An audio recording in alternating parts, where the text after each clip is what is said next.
Hi everyone, it's Linda with stampwithlindawalsh.com. I wanted to show you this technique. It's called the faux wood technique. Here's the different steps that I'll be showing you. This is actually what I entered a technique swap. So I'm going to come back with a whole bunch of swaps, 20 of each. So I chose to do the faux wood technique, and I'm also going to do the shiny tiles technique. So you'll see those two on the upcoming on the online classroom. But here, let's go through these steps. It's really kind of cool. This is very raised because I used the wood grain folder, so that was kind of unique. For this, I'm just going to use a 3 by, well, I just cut the length of the paper to 11.5. You can make this whatever size you want, a whole background on your card, which we'll probably end up doing a sample of this for a card, but I haven't made it yet, so we'll see what I come up with.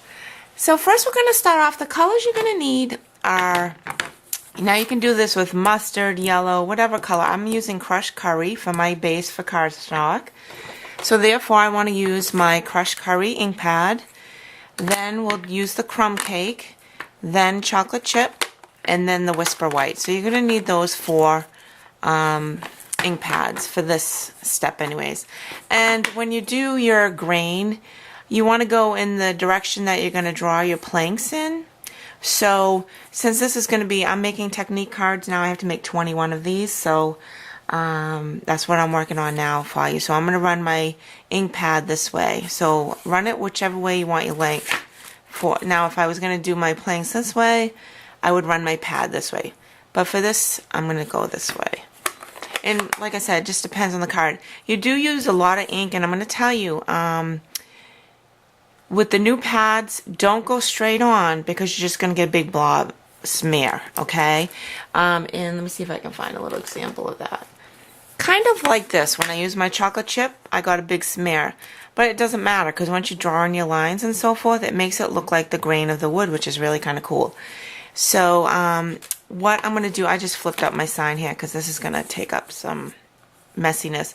So when you have the new ink pads, you want to kind of use your tip first and see how you go. My pad's almost out of ink actually, and I've been using this. I've made quite a few of these so far. So when you have the old ink pad, you can go straight flat and you'll probably get a nice little grainy look. But for me, I'm just going to go kind of on the tip. And since my pad is running out, I'm going to lay it flatter. But I just wanted to tell you, if you have a fully inked pad, you're going to find you'll get the blobs. But for me, I can lay it flat just like I would my old ink pads, only because I'm almost out of ink on here and I don't have a refill. Believe it or not, my swaps are a week away, so I think I have to go borrow someone's. Hopefully I can get enough out of this to finish up my swaps before I put in my order.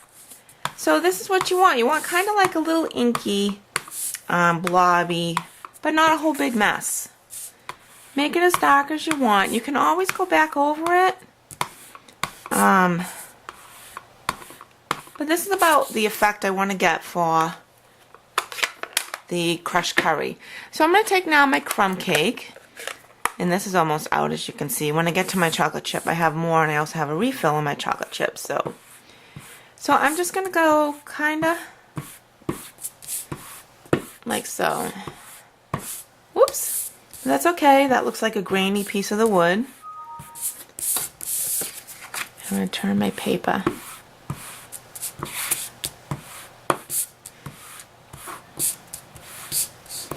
Now my chocolate chip does have a lot of ink on it, so I want to be careful with that. This one I'm making this actually look very easy. It is easy. I shouldn't say it's not. But it's just tricky. You got to get used to your ink pads. This is very, very soft and wet. So I'm going to take this on the edge and kind of just very, very lightly go across this. Reason why that streaked is because when I was doing the last color, my paper bent. So now, oops, see, now there's a lot. That's okay though, because once we put on our whisper white, it will tone it down a little bit. And if you think that's too much, try and add in, you know, more yellow if you like. I'm going to just let this set for just a second because all I'm going to tell you, I'm going to have to order another pad. But I've noticed that my pad is getting a little bit brown because I was doing it right away when it was wet. And I'm also going to add some more craft ink, and I'll just do that while I'm going to let it dry.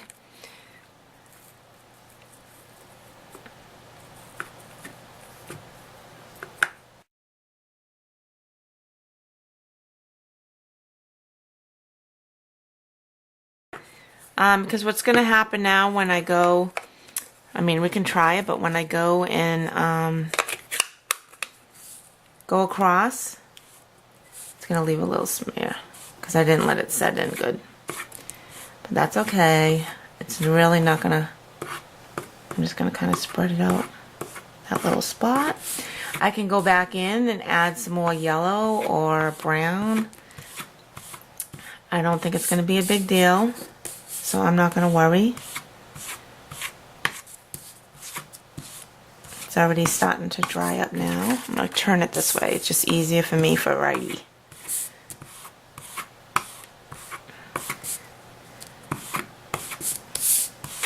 Okay. This just kind of softens the wood look. Makes it look a little bit worn.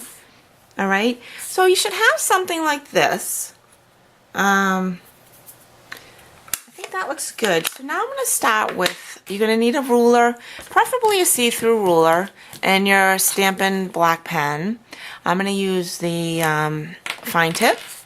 And you just want to go down, and I can tell this is still wet right now because, you know, crafting does take a minute to dry. So in between your steps, you know, by all means, do leave time to dry.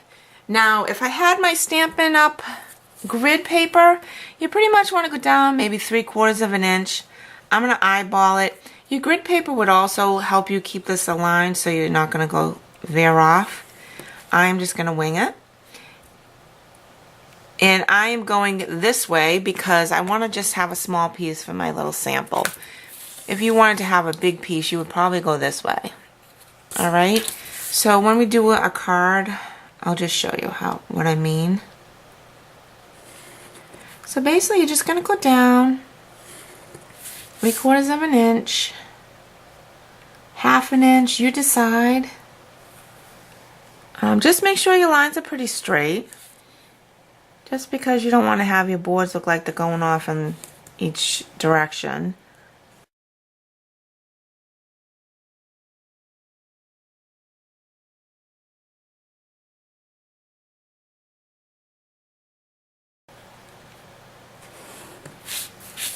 Okay, so there I got all my lines that way. So now we're going to work on getting our lines vertical. So all I'm going to, and you want to stagger these so don't have them so uniform. But say I start off with something like this. I kind of do a couple rows at a time and just look at it. And same deal, make sure your ruler is straight. Let's see here. And it would be a lot more helpful if you did have your grid paper, really seriously. I'm kind of struggling here, so I probably should have put that on. I tend not to use it. I use it more for my classes, but not for my video, because I find that the videos, to me, it looks like too busy. I can't see the projects. I like to have the white. So just keep on going down vertical. I'm going to just do a couple more rows, and then I'll show you how to do the rest of it.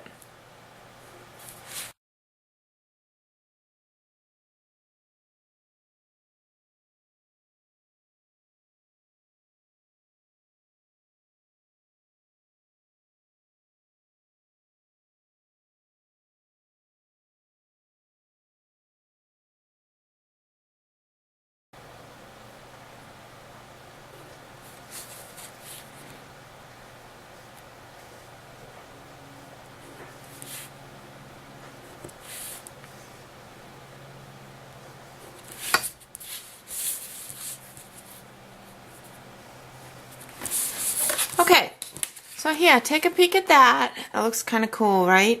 And now we'll just add in our little, it looks like little nail holes. So all you're going to do for that is just do a couple little circles. You can switch sides. You can do them on both sides. Like that. I found that was a little too much, so I just picked random pieces of wood.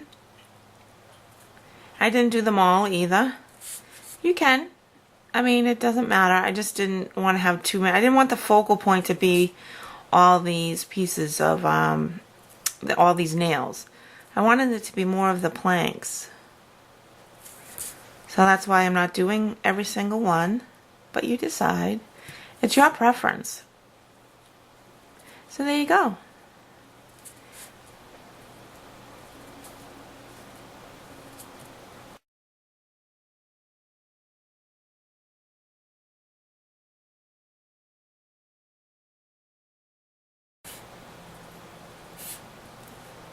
Okay, so I have all my planks, all my nails, everything in there. Now, the last step I did was I did run it through the wood grain embossing folder. You don't have to do that. If you just cut this off for your project, I don't know, just I'm trying to give you a visual. That looks perfectly fine. It looks great. I know this looks kind of awkward because of the shape. It's so long. But when you put it on a card, for a mail card, this would be perfect. So I think we're going to try this in our club project. So thanks for joining me. And I'll come back with a whole bunch more of these after convention. I think this would be a great idea for us to work on together. Thanks again for joining me. Bye-bye.